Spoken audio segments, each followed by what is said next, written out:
Just to the left of me here on Floyd Bradford Road, there's a detour, but over here to the right of me, you can see that road crews are out here trying to fix the road as it speaks. Now, if you look at the top of it, it looks safe and okay, but I'm told the problem is right here in the banks. A lot of the dirt has been flooded and washed away. The countdown is on, and in just 18 months, over 3,500 athletes from across the country will be here inside Legion Field for the opening ceremony of the 2021 World Games. But before then, there's still a lot of work to be done. There's some finger pointing going on right now, comparing Tuesday's and today's testimonies. Patrick Stallworth is saying that Derek Brown is responsible, while Brown is saying Stallworth is responsible. That's what we're being told. Family and investigators are saying it is highly unlike Hayden Mayberry to go more than 2 days without contacting his 1-year-old son. So we've talked to a couple of residents who say officers got out here around 12 this afternoon. So that means that these officers have been out here for about 6 hours in a standoff with a man who they say has felony warrants with the Jefferson County Sheriff's Office. I'm going to step back and let you just get a good look at the scene here. The Bradford family and their attorneys are saying they still want to see the video from the Galleria the night of E.J. Bradford's death. They also say they want the name of the Hoover police officer released. It certainly looks different out here. There's additional lanes. The exits have changed, but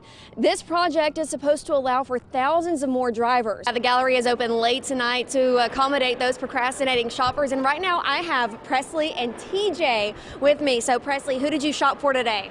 My Mimo and my papa. I love it. And TJ, who did you shop for today? We are visiting. Awesome. All right, so tell me, who's y'all's favorite reindeer? Rudolph. And Rudolph. So we got some winners for Rudolph. And again, the Galleria is open late tonight. Still thousands of shoppers out here. And we caught up with several other shoppers earlier this afternoon. Take a look. Auburn police investigator Detective Josh Mixon saying they found male DNA inside Anaya Blanchard's car. Now, if you take a look at this video here, yeah, we're hearing from the Department of Homeland Security that the best way to prevent human trafficking is public awareness, knowing those signs and knowing where to call and who to reach out to receive help.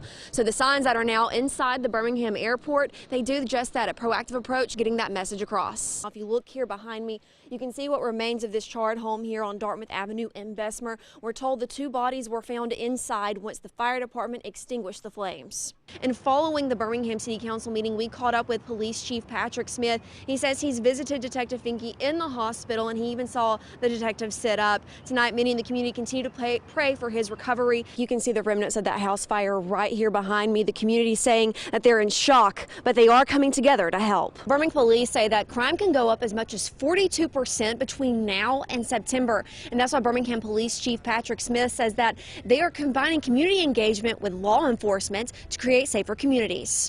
Now, the Shrine is not the only way American Village is keeping service members' stories alive. The Register of Honor allows those stories to be told for generations to come. And in the 1950s, the Shores family made this house their home. By the 1960s, the civil rights movement came blasting through their front door. Shores, this is probably one of the most emotional ones that I covered and dug into. This elderly woman, she was attacked, sexually assaulted in her home. It's very heavy, and she gives her testimony, and you can take a listen to that right now. And I thought, what kind of monster would do this to elderly women? I don't know how many he'd raped before us or how many he's raped since, but he's a coward. She sat down to talk to you about this. Yes, she did. I mean, she told us even more details than what we were able to put in this package. And talking to the investigators, they say that this rapist, he is still out there. He is still on the loose. He could be anywhere in East Alabama, possibly in the Southeast. And they also say that they fear the next one could be a homicide. Protesters started out in front of Macy's and then made their way through the mall, calling out no justice, no shopping. They said they want Hoover police held accountable in the shooting death of 21-year-old Amantic Bradford Jr. Justice! Justice! Say his name! EJ! EJ! Protesters say Bradford was profiled and is the victim of racism. Well, they killed him for no reason at all. Here at the Galleria, an innocent black man was murdered in plain view. And we're realizing and we're trying to get the word out that there's a difference in race. His mother's only child. They didn't have to take him like that. Bradford was shot by police in front of Foot Action Thanksgiving Day. Police initially identified him as a suspect in the shooting that injured an 18-year-old and 12-year-old. They've since released Bradford did not shoot the two victims. Oh, he was a great guy. He was very respectable. He was just a great guy. We want accountability first. So an apology along with the resignation would be great. From the mayor, the chief of police, as well as Captain Richter, because he's the one who sent out the message. Protesters are also upset at the Galleria's decision to reopen after Bradford was killed inside. It was a lifeless body in this mall, and it was totally ignored because 6 hours later, the mall was back open for business. Every business in there was open, like nothing happened. No justice, no shopping. The Justice League is calling for a boycott of the Galleria and in Hoover until changes are made. Reporting in Hoover, I'm Jessalyn Adams for CBS 42 News, local coverage you can count on. It looked like Santa's helpers were at work this afternoon bringing warmth to 71-year-old Joanne Stone's home. The community came together and in the spirit of giving, repairs that usually cost a few $1,000s were free. Joanne Stone has been enduring the bouts of winter weather with only a few space heaters. Her neighbors say they know the temperatures are dropping and realize the 71-year-old needed help. I'm just blessed. I'm blessed to have good neighbors who are good friends also. I just knew it was the right thing to do, and that, you know, I couldn't stand the thought of her sitting over here cold when the rest of us had heat.